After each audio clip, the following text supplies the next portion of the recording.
Indian polity or history subject చదివినప్పుడు, మెయిన్‌గా British rule గురించి చదివినప్పుడు గవర్నర్, గవర్నర్ జనరల్, వైస్‌రాయ్ ఈ పదాలు వినిపిస్తూ ఉంటాయి. ఎలాగోలా చదివేస్తారు. కానీ కొద్ది రోజుల తర్వాత గుర్తుండదు. ఎందుకు? క్లారిటీతో నేర్చుకోలేదు కాబట్టి. ఈ వీడియోలో governor, governor general and viceroy ఈ పదాలకు అర్థం ఏంటి? వాళ్ళ వర్క్ ఏంటి? వాళ్ళ మధ్య ఉన్న డిఫరెన్సెస్ ఏంటి? అనేవి నీట్‌గా డిస్కస్ చేద్దాం. ఆల్రెడీ ఈ వర్డ్స్‌తో కన్‌ఫ్యూజ్ అయ్యి ఉన్నా, కొత్తగా ప్రిపరేషన్ స్టార్ట్ చేయాలి అనుకుంటున్నా ఈ వీడియో మీకు చాలా బాగా ఉపయోగపడుతుంది. లాస్ట్ వరకు చూడండి. లాస్ట్‌లో ఈ కాన్సెప్ట్ మీద కొన్ని క్వెషన్స్ కూడా సాల్వ్ చేద్దాం. మరి లేట్ ఎందుకు స్టార్ట్ చేద్దామా? Hello all! నేను Balu Praveen Kumar. Welcome to new polity. ముందుగా గవర్నర్ అంటే ఎవరో చూద్దాం. Governor was the head of a province. మళ్ళీ ప్రొవిన్స్ ఏంటి? కంగారు పడకండి నేను చెప్తా. ఆ టైంలో ఇండియాని బ్రిటిషర్స్ రూల్ చేశారు కదా! దాన్ని బ్రిటిష్ ఇండియా అంటాం. అడ్మినిస్ట్రేషన్ కోసం బ్రిటిష్ ఇండియాని డిఫరెంట్ పార్ట్స్‌గా డివైడ్ చేశారు.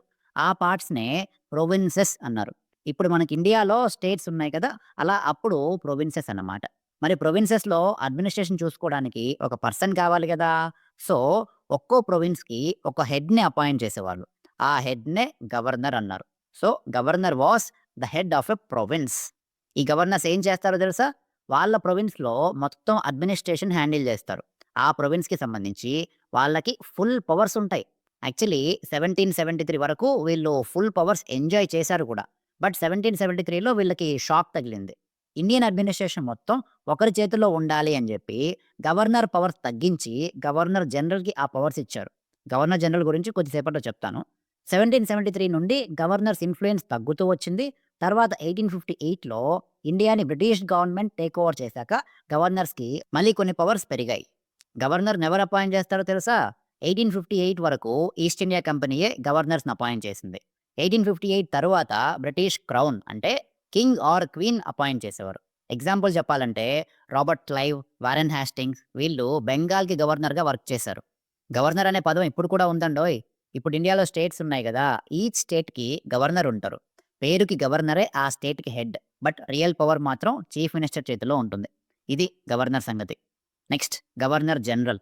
Governor general was the head of entire British administration in India. ఇండియాలో బ్రిటిష్ కంట్రోల్‌లో ఉన్న టెరిటరీస్ అన్నిటికి central authority governor general. Provinces యొక్క గవర్నర్స్ ఈ గవర్నర్ జనరల్‌కి సబార్డినేట్‌గా ఉండేవాళ్ళు. అంటే గవర్నర్ జనరల్ ఇచ్చే ఇన్‌స్ట్రక్షన్స్ గవర్నర్స్ పాటించాలన్నమాట. ఇందులో మళ్ళీ 2 ఉన్నాయి. గవర్నర్ జనరల్ ఆఫ్ బెంగాల్ ఒకటి, గవర్నర్ జనరల్ ఆఫ్ ఇండియా ఒకటి. ఏంటవి అంటే 1773 వరకు గవర్నర్స్ మాత్రమే ఉండేవాళ్ళు. 1773లో రెగ్యులేటింగ్ యాక్ట్ పాస్ చేసి బ్రిటిష్ గవర్నమెంట్ ఈస్ట్ ఇండియా కంపెనీని కంట్రోల్ చేసింది.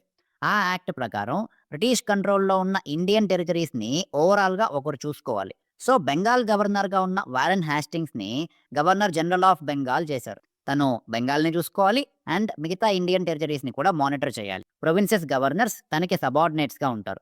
గవర్నర్ జనరల్ ఆఫ్ బెంగాల్ అర్థమైంది గదా! కట్ చేస్తే 1833లో British government charter act pass చేసింది. ఆ చార్టర్ యాక్ట్ ప్రకారం గవర్నర్ జనరల్ ఆఫ్ బెంగాల్ పొజిషన్‌ని గవర్నర్ జనరల్ ఆఫ్ ఇండియాగా మార్చారు. అంటే ఇప్పుడు ఇంకా ఎక్కువ పవర్స్ ఉంటాయన్నమాట. ఇది పీక్ సెంట్రలైజేషన్. దాదాపు అన్ని major powers governor general of ఇండియాకే ఉంటాయి. అలా first governor general of India అయింది విలియం బెంటింగ్.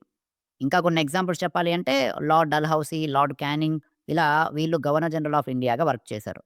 నెక్స్ట్ వైస్‌రాయ్ సంగతి చూద్దాం. వైస్‌రాయ్ ఒకటే పదం కదా! కానీ ఇందులో 2 పదాలున్నాయి. Vice and roy. వైస్ అంటే in place of or on behalf of అని అర్థం. తెలుగులో తరపున అంటాం కదా! అది. రాయ్ అంటే కింగ్ అని. సో, వైస్‌రాయ్ అంటే కింగ్ తరపున రూల్ చేసే పర్సన్ అని అర్థం. సింపుల్ ఇంగ్లీష్‌లో రిప్రజెంటేటివ్ ఆఫ్ కింగ్ అని కూడా చెప్పొచ్చు. ఇండియాలో 1858లో ఫస్ట్ వైస్‌రాయ్ అపాయింట్ అయ్యాడు. ఏం లేదు. అప్పటి వరకు గవర్నర్ జనరల్ ఆఫ్ ఇండియాగా ఉన్న పొజిషన్‌ని వైస్‌రాయ్ చేశారు అంతే. ఎందుకంటే 1858 తరువాత ఇండియాని డైరెక్ట్‌గా బ్రిటిష్ గవర్నమెంట్ కంట్రోల్ చేసింది. అఫీషియల్‌గా ఇండియాకి హెడ్ వచ్చి బ్రిటిష్ కింగ్ ఆర్ క్వీన్.